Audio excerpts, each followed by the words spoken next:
얼마를 버실까? 잠시만. 일론 머스크 아니에요? 거의 몇 개야? 몇 개 이게? 오늘 정말 특별한 분을 모셨는데요. 전국 매장 700개 이상, 창업 상담 누적 15,000건 이상, F&B에 백종원이 있다면 독서실과 스터디 카페 강남구 대표님 모셨습니다. 반갑습니다. 간단하게 자기소개 부탁드리겠습니다. 네, 안녕하세요. 강남구에 일하고 있는 강남구라고 합니다. 반갑습니다. 오늘 오셔서 이제 저희한테 조언 좀 해주시고 이제 본인의 얘기를 좀 풀어주시면 좀 감사하겠는데요. 네. 그 전에 이름이 굉장히 좀 특이해요. 저희 부모님께서 저를 낳았을 때 강남구가 한창 개발되고 있었다고 합니다. 그래서 제 이름을 정말로 부자되라고 강남구라고 지어주셨습니다. 저는 경기도 안양 출신입니다. 소개지명이 있으셨네요. 부모님께서. 네, 부모님께 되게 감사하게 생각하고 있고요. 만약 이름을 강남구가 아니라 하나만 단어 달라졌어도 좀 느낌이 덜 프리미엄하지 않았을까 생각합니다. 지금 그래서 살고 계신 곳이 어디세요? 제가 최근에 강남구에 입성했습니다. 오, 축하드립니다. 와. 꿈을 달성했네요. 갈 길이 멀지만 열심히 했습니다. 제가 얼핏 듣기로는 거기에 유명하신 분이 같이 사신다고. 대한민국에서 가장 유명한 MC 분이 유재석 MC분께서 이제 같은 아파트 같은 동에 와, 같은 동이요? 네, 살고 계신다는 정보를 입수하고 적극 매수에 들어갔습니다. 피를 주고? 그건 아니고요. 네, 합리적인 가격으로 합리적인 가격으로. 네, 잘 들어갔습니다. 진짜 부모님이 뜻하신 대로 그 꿈을 이루셨어요, 진짜로. 제가 이름처럼 살려고 그게 더 동기부여가 되고 항상 어디에 가면 강남구에 사세요? 이렇게 농담으로 듣다 보니까 어떻게든 내가 강남으로 가야 되겠다. 사무실도 어떻게든 강남으로 가야 되겠다. 이런 동기부여가 생겼고 실제로 그렇게 생각하고 해야 된다고 마음 먹으니까 그렇게 되는 것 같아요. 최근에 또 좋은 일이 있죠. 방송 프로에도 참여하게 됐는데 네. 어떤 프로에 또 참여하게 되었죠? SBS에 너는 내 운명 동상이몽이라고 좋은 기회가 와서 나오게 됐습니다. 아내가 이제 패션 크리에이터로 이제 활동하고 있다 보니까 우리 아내 소속사로 왔는데 요즘 MZ 부부가 꿈을 위해서 열심히 다들 살잖아요. 그 중에 이제 저희 부부가 아내도 열심히 살고 저도 이제 열심히 사는 모습을 젊은 부부들 어떻게 열심히 사나 이런 그림으로 이제 촬영을 했던 것 같습니다. 와이프분께서 굉장히 언어에 대한 능력이 뛰어나다고 들었어요. 네, 저희 아내가 또 이렇게 또 자랑하면 또 팔불줄 같은데 또 얘기가 나왔으니까. 이런 소리가 있어요. 네, 저희 아내가 이제 5개국어에 오개국어요. 좀 능통하고 스페인어하고 영어랑 이제 한국말은 네이티브 하고요. 이제 중국어랑 불어는 이제 조금 중급 정도. 제가 사업할 때도 그렇고 결혼할 때도 잘 생각해 보면은 단점은 장점을 가진 사람을 고용하고 사업할 때 단점을 극복하기보다는 장점을 살려서 이렇게 항상 사업도 열심히 했거든요. 결혼할 때도 잘 생각해 보니까 제가 갖고 있지 않은 부분을 제가 공부해가지고 채우기보다는 가지고 있는 우리 배우자 우리 아내가 장점을 갖고 있으니까 저는 이렇게 결혼해서 또 그 장점을 잘 쓰면 되지 않을까 또 이런 생각도 하면서 결혼 상대를 찾았나 라는 생각이 갑자기 하게 되네요. 그럼 사랑보다는 조금 더 조건에 가까운 그건 아니신 아니죠. 거죠? 사랑이 있었죠. 사랑. 무조건 사랑. 결혼도 빚이 있어요. 전략적. 부모님께서는 그럼 처음에 이 사업을 어떻게 시작하시게 되신 건지. 어릴 때 네. 부모님께서 이제 사업을 하셨는데 하시면서 이제 좀 어려워지시다 보니까 그 어려워지고 그걸 극복하는 그 과정들을 보면서 아, 나 집안에 도움이 되고 싶다 이런 생각을 어렸을 때부터 했던 것 같고요. 그래서 저는 사회 나오면 무조건 사업을 해야 되겠다 이런 막연한 근데 그때는 꿈이 그냥 단순히 돈을 많이 벌어야 되겠다 이런 맥락에서 저는 사업이라는 걸 생각했던 것 같고요. 처음에 다양한 사업들을 시도를 했는데 그 시도를 하는 사업들이 다 잘 안 됐어요. 그때 당시에 독서실, 스터디 카페 이런 붐이 일었어요. 그래서 저는 사업을 하더라도 막 열심히만 한다고 된다고 생각하진 않고 시대적 운이 따라야 된다고 생각하거든요. 그래서 그때 당시에 독서실이 한창 이렇게 붐이 되려고 할 때 제가 그 아이템을 봐서 독서실 사업을 한번 뛰어들어 봐야 되겠다 생각해가지고 이 독서실 사업을 이제 하게 됐습니다. 요즘에 더 느끼는데 아무리 열심히 해도 저는 안 되는 게 있다고 생각을 하거든요. 그게 뭐냐면 시대적 운이 꺾이고 있을 때 그 노력에 들어가면 기본 이상은 되겠지만 그게 생각보다 더 폭발적으로 성장하는 걸 기대하기는 힘들더라고요. 그래서 뭔가 시작을 할 때 이런 시대적인 상황 환경적인 거를 고려해서 이게 지금 상승하고 있구나라는 거가 느껴졌을 때 거기에 조금만 더 힘을 쏟아 부으면 그게 더 생각한 것보다 멀리 갈 수 있지 않을까라는 생각을 요즘에 사업하면서 더 느끼고 있습니다. 시대적 흐름이 어떤 사업에 좋은 상황이라고 한다면 사실 여러 사람들이 다 뛰어들기도 하잖아요. 네. 근데 그 중에서 약간 차별화할 수 있었던 대표님만의 어떤 노하우 같은 그런 게 혹시 있으시면은. 질문 너무 좋은데요. 제가 정말 중요시 생각하는 세 가지가 있는데, 작심이라는 걸 하면서 어떻게 우리는 후발주자였지만 선두주자였던 브랜드들을 이기고 1등을 할 수 있었는가, 이거에 대한 질문을 많이 받는데 크게 세 가지가 있어요. 첫 번째는 다 모던하게 인테리어를 경쟁사들이 하길래 왜 클래식한 건 없지? 클래식을 좋아하는 사람들도 있을 텐데 나는 단순한 생각에서 그럼 나는 클래식으로 디자인을 해보자 했던 게, 모던한 걸 좋아하지 않는 클래식을 좋아하는 사람들이 다 저한테 왔다고 생각을 하고요. 그리고 또 하나는 한 평을 공사하는데 400만 원 정도의 인테리어비가 들었어요. 그런데 경쟁사들끼리 나는 380만 원에 해줄게, 나는 350만 원에 해줄게, 이렇게 조금씩 가격 차등을 줬지만 엄청난 차등을 주진 않았거든요. 근데 저는 이거 가격 확 줄이면 매력 있겠는데? 라는 생각에서 평당 400만 원의 공사비를 받는 거를 한 평에 230만 원으로 반값으로 줄여버린 거예요. 그래서 가격에 예민했던, 민감했던 분들이 다 저한테 왔고요. 마지막으로 세 번째는 전부 다 이 독서실 스터디 카페 업이 교육업이라고 생각하다 보니까 전부 대치동, 목동, 강남, 대구 수성동, 부산 남천동, 해운대 이런 데 집중할 때 지방으로 집중해가지고, 서울의 사람들이 대부분 집중해서 학군지에다가 매장을 막 오픈할 때 저는 지방 우선 확장 전략을 펼쳐가지고 지방에서 매장을 먼저 내고 광역시에 1등을 한 다음에 서울 경기권으로 들어오는 이 전략이 되게 중요했던 것 같습니다. 서울에서는 1등 하기 너무 어렵잖아요. 그렇죠. 근데 지방에서 1등 하는 거는 경쟁이 덜 하기 때문에 그 1등이라는 타이틀을 쓸 수 있거든요. 근데 저는 7개 광역시에서 거기 한 개 지역에서 1등 하면 얄밉게 어디 지역 1등 이런 타이틀을 썼거든요. 그래서 그게 저는 되게 유효하지 않았나 생각합니다. 그걸 가지고 또 브랜딩을 또 잘 하신 거네요. 맞습니다. 예를 들어서 부산에 경쟁사가 매장이 한 개 있었어요. 제가 작심을 부산에다 매장을 한 개 내요. 그러면 제가 부산에서 공동 1등이잖아요. 근데 거기서 하나 더 내면 2개 냈으니까 제가 부산 1등이잖아요. 이런 타이틀을 되게 영리하게 잘 썼던 것 같아요. 저도 제 형제 중에서 제가 공부를 제일 잘했거든요. 외동입니다. 네. 약간 이런 느낌. 네, 그렇죠. 임팩트 있게. 네. 다른 후발주자들이 분명히 지금 또 아이디어를 가지고 또 경쟁을 할 거란 말이에요. 그건 지금 어떻게 이겨내시고 계신지 되게 궁금해요. 저희가 이제 업계에서 계속 선두로 치고 나가다 보니까 어떻게 보면 따라하는 브랜드, 미투 브랜드들도 많이 생기고, 우리가 어떻게 하면 이 경쟁사들과 차별화를 할 수 있을까에 대해서 계속 고민하고 있는데요. 예를 들면 F&B라면 맛에 집중해야 하고, 독서실 스터디 카페라면 고객이 가장 시간을 많이 보내는 곳에 투자해야 된다고 생각을 했어요. 처음부터. 그게 뭐냐면 의자입니다. 그리고 책상이에요. 근데 경쟁사들 잘 보니까 책상을 최대한 많이 넣어야 수익이 창출되니까 책상을 좁게 만들더라고요. 그리고 의자 같은 것도 좀 싼 걸 쓰더라고요. 근데 저는 그러면 안 된다. 우리가 인테리어를 합리적으로 할지언정 고객이 가장 시간을 많이 쓰고 머무는 공간인 책상과 의자에는 넓게 만들어주고, 의자도 좋은 걸 써야 된다 라는 거를 저희는 절대 잊지 않았거든요.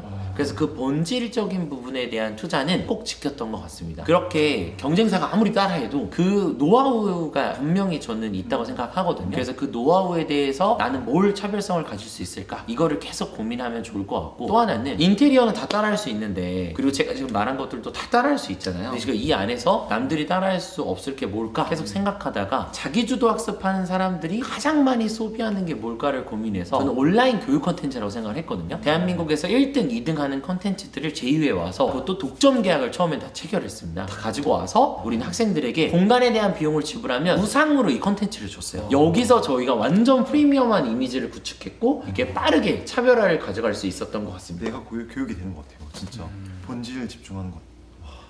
22살에 글로벌 기업에서 최연소 본부장님이 되셨다고 들었었는데, 와, 22살에 저는 아무 생각 없이 살았던 것 같은데, 22살에 뭐 했어? 어쩌다 그렇게 초고속 승진을 하시게 되셨나요? 저는 남들이 볼 때는 좀 빨리 간 것 같지만 저는 대학교를 진학을 안 했습니다. 그러다 보니까 어떻게 보면 대학교 가신 분들, 대학원이나 박사 하신 분들에 비해서 사회생활을 좀 일찍 해서 그런 기회들을 받을 수 있었던 것 같은데요. 제가 사회생활을 했었을 때 소셜 커머스 붐이 불었어요. 그래서 티몬이라는 회사에 인턴으로 입사를 했는데 그때 직원이 10명도 안 됐거든요. 근데 제가 회사를 1년 정도 다니니까 직원 수가 850명이 된 거예요. 1년 만에. 그때 제가 영업사원들을 관리하는 지역확장 팀장이 됐었고요. 최연소로. 그리고 제가 그때 22살에 너무 운 좋게 나스닥에 상장됐던 전 세계 한 46개국에 진출해 있던 회사에 최연소 본부장으로 스카우트 돼가지고 제가 B2B실 본부장으로 일을 할 수 있는 경험을 했습니다. 그러다 보니까 이제 제가 포브스에서 아시아 30 언더 30에 제가 뽑히면서 이렇게 세상에 조금 알려지게 된 계기가 된 것 같습니다. 이건 박수 한번 쳐야 되지 않을까요?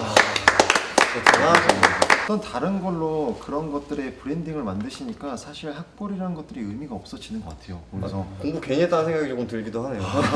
성공하신 분들 중에서 고졸 출신들이 많다 하는데 이걸 보고 고졸 출신이어야지 내가 성공할 수 있겠다라는 생각을 잘못하게 될 수도 있을 것 같아요. 대학교를 가지 마라, 가야 된다 이거에 대해서 뭐 말하는 건 아니고, 근데 저는 고등학교 때 대학교를 가야지 말아야지를 결정할 때 제일 중요했던 거는 내 지금 성적으로 내가 원하는 대학교에 갈 수 없다면 나는 가지 않는 게 낫다. 그리고 나는 그냥 사회생활 나와서 내가 하고 싶은 걸 하고 나중에 그 경험을 바탕으로 공부하고 싶은 것에 대학교를 가야 되면 가는 게 낫지 않을까 생각해서 저는 사회생활을 하게 됐습니다. 왜냐면 사람들이 표면만 보고 고졸을 하고 그 시간을 내가 이렇게 써야지 내가 성공할 수 있다고 잘못 생각할 수 있는데, 시류를 잘 파악하는 흐름을 갖고 계시고 확실한 자기의 가치관이 있었기 때문에 사실 학벌과 상관없이 성공을 한 거지 고졸이라서 성공한 건 아니다. 지금은 회사가 명함이 됐기 때문에 저에 대한 학벌을 사회에서 물어보지 않아서 이렇게 당당한 모습을 보여드릴 수 있지만, 이런 결과가 나오기 전까지는 상당한 피해의식에 있었습니다. 예를 들면 그냥 단순히 몇 살이에요? 이래서 20살 때 20살입니다 이러면 당연히 대한민국에 있는 대부분의 학생들이 대학교를 가기 때문에 상대는 정말 아무 뜻 없이 어느 대학 다니세요? 이렇게 물어보거나 어느 과 전공이에요? 이렇게 물어보는데, 피해의식이 있으니까 저 사람 나 대학 안 갔으면 나랑 안 놀라고 그러나? 내가 지금 대학교 안 갔는데 왜 물어보지? 막 이런 되게 잘못된 생각으로 살았었어요. 마음의 상처가 또 있으시고. 네, 그리고 이게 완벽히 없어진 건 또 아니에요. 지금도 모임에 가거나 했을 때 다 고학력자들 계실 때 저는 또 이런 부분들이 또 아직은 있는데, 이거는 평생 가지고 가야 될 하나의 그런 뭔가 가슴에 있는 거라고 생각을 하고요. 없어지진 않는다. 그렇지만 그 대학이라는 학벌이라는 타이틀보다 내가 사회에 나와서 이룬 게 나의 명함이 될 수 있고 사람들이 이거에 대해서 더 관심 가질 수 있도록 하는 것은 내가 또 선택해서 가야 될 길이다. 저는 이렇게 생각합니다. 실제로도 대학 진학을 하는 국민은 너무나 많은 분들이지만 대표님처럼 이렇게 성공하신 분들은 뭐 0.01%이기 때문에 뭐 이미 충분히 그거를 증명하시고도 남으신 것 같아요. 앞으로도 열심히 하겠습니다. 배우자분은 어떻게 해서 만나시게 되신 거예요? 이것도 대박인데요. 제가 한국외대 야외 강의를 갔었어요. 축제날. 그때 질문하던 학생이었어요. 그때 우리 아내가 이렇게 하얀 가운을 입고 있었거든요. 저는 대학교를 안 가다 보니까 한국외대에 의대가 있는 줄 알았어요. 저는 우리 아내가 의사인 줄 알았어요. 의대 준비생. 우리 아내 그때 갈색 머리에 긴 머리에 하얀 가운을 입고 날씬해가지고 너무 제 이상형이었던 거예요. 그래서 우리 아내 딱 질문했을 때 그 모습을 보고 예쁜 얼굴에 의대생이면 내가 너무 찾고 있던 이제 이상형이다 해가지고 제가 질문한 학생을 기억했다가 끝나고 다시 질문하러 오시라 해가지고 제가 번호를 땄는데, 알고 봤더니 외대에는 의대가 없었습니다. 그래서 뭐 후회를 하시는 건가요? 아니다. 그거 아니더라도 제가 너무나 사랑해서 결혼을 하게 됐습니다. 가운은 어떤 가운이었나요? 그게 추워가지고 학교에서 이렇게 뭐 연구할 때 입는 그런 연구실. 연구실에서 그렇죠. 쓰는 가운을 추워서 이제 입고 있었다고 하더라고요. 인연이 되려니까 또 그렇게도 인연이 되네요. 네. 그래서 지금 혹시 가지고 싶은 물건이라든지 이루고 싶은 꿈이라든지 이런 게 계속 있으신가요? 예전에 대학교를 안 가서 피해의식이 되게 많았다 보니까 뭔가 이렇게 막 겉으로 보여지는 것들이 신경을 많이 썼었어요. 지금 생각해보면 그런데 요즘에는 어떻게 보면 저는 이제 제가 그동안 노력해가지고 쌓아놓은 결과물이 우리 회사하고 우리 브랜드다 보니까 그런 것들을 치장하는 게 아예 없어진 것 같아요. 오히려 우리 회사 어떻게 브랜딩 더 잘할까? 이 회사를 더 어떤 많은 고객들에게 더 편리하게 사용하게 할까? 그런 것들을 고민하는 데 시간을 많이 쏟는 것 같고, 그게 과거랑 현재 많이 바뀐 것 같아요. 전에 다른 사업 같은 거 뭐 실패도 해보셨고 다운 있으셨을 텐데 가장 힘드셨던 부분이 어떤 부분이셨어요 지금까지? 우리 대표님들도 경험하셨을 텐데, 제가 제일 힘든 게 난 정말 우리 독서실이, 우리 스터디 카페가 이 정도까지 고민해가지고 이 시설을 만들었고 이게 정말 독서실 스터디 카페 다니는 고객에게 필요하다고 생각해가지고 이 투자를 했는데, 이거를 단순히 그냥 인테리어만 이쁘게 하거나 단순히 그냥 집안에서 돈이 많아가지고 차린 독서실과 브랜드들과 비교해서 당했을 때 그 본질이 희석되는 게 너무 속상하고, 이걸 내가 왜 설득해야 하는가. 이게 정말 조금만 고민해보면 자기주도 학습하는 친구들이, 경제가 여유로운 친구들은 그렇게 생각 안 할 수 있지만 어려운 친구들을 생각해보면 공간에 대한 비용을 지불했을 때 교육 콘텐츠 정말 수십만 원짜리 수백만 원짜리를 제공해준다는 게 이게 엄청난 거거든요. 지금은 브랜드가 알려줘서 사람들에게 설득하지 않아도 이미 인지하지만 과거에는 이걸 설득하는 시간을 너무 많이 썼거든요. 그래서 그게 저는 되게 힘들었어요. 지금 해외 진출을 하고 계신데 네. 해외에서는 어떻게 반응이 오고 좀 니즈가 어떤지도 좀 궁금하거든요. 저희가 이번에 국가지원 사업에 대해서 4개 국가 10개 도시에 진출하는 도움을 받는 이런 사업이 선정이 됐어요. 근데 그 선정이 한국에서 하는 게 아니라 여러 나라에 이런 아이템이 있는데 그 나라에서 관심 있는 현지에서 사업하고 있는 분들에게 뿌리는 겁니다. 그럼 그분들이 선택을 하면 저희가 뽑히는 건데, 그 4개 국가 10개 도시에서 저희를 선택해 준 거예요. 그 중에 하나가 몽골, 대만, 일본, 베트남. 제가 몽골하고 대만에 지금 집중하고 있는데 해외에서 저희 브랜드를 또 알아봐 주시고 그 나라에 잘 될 것 같아서 선택해서 저희가 왔다 갔다 할 수 있는 기회를 요즘에 얻었습니다.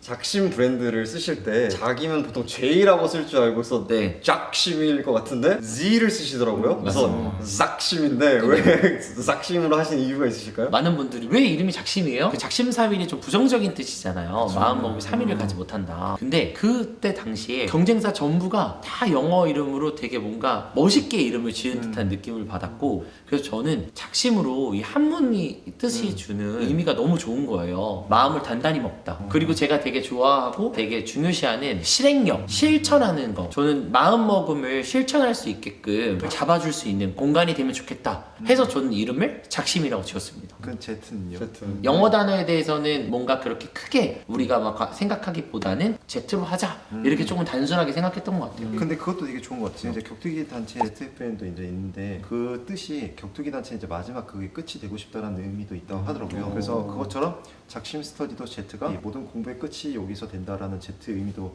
된다 하면 되게 좋을 것 같아요. 저 이거 알파벳 그럼- 끝이니까. 다시 쓰겠습니다. 네, 저희 오늘 방송 이후에 좀 써도 되겠습니다. 근데 이거 제가 말한 거니까 또 혹시 혼자서 생각했다 할 수 있어요?